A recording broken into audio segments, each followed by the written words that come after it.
Hi, and this means now I can yap in better audio quality. Anyways, let's talk about active listening, part 2. So, in the last video, we talked about how active listening is not about Yeah, yeah.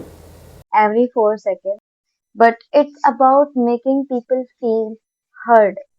And let's talk about how do we do that. Point number 1. Empty yourself before you enter into a conversation.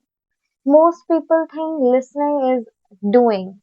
It's the technique, it's the performance we put on, but it's actually undoing. Before we enter into someone else's world, we have to exit from our own little world. When we are full of our own self, our own opinion, our own story, our own judgment, comparison, and our own need to be right, our own need to be helpful and be interesting, we don't have space to receive from someone else. The mind is like a vessel, like a cup. If if the cup is already filled with the ego, the self, the I, it can't receive anything new because it's so full of the I.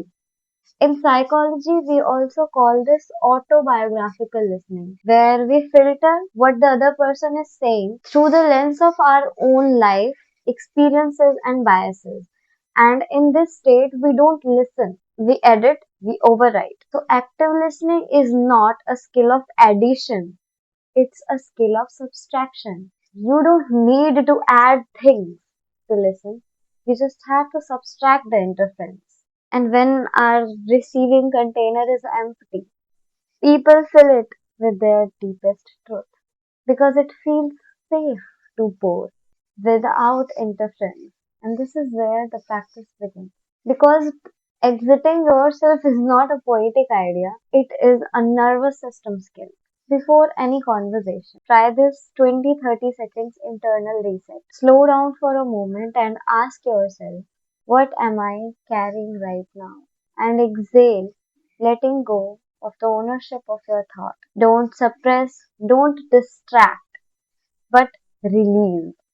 And if it's too much for now, consciously put it somewhere and say, I'll come back to you. I'm not trying to suppress it. I'm not trying to distract myself from it. I am going to come back. Can I let this person exist for a while without the I, without my own identity interfering? And let's talk about point number 2 in the next video.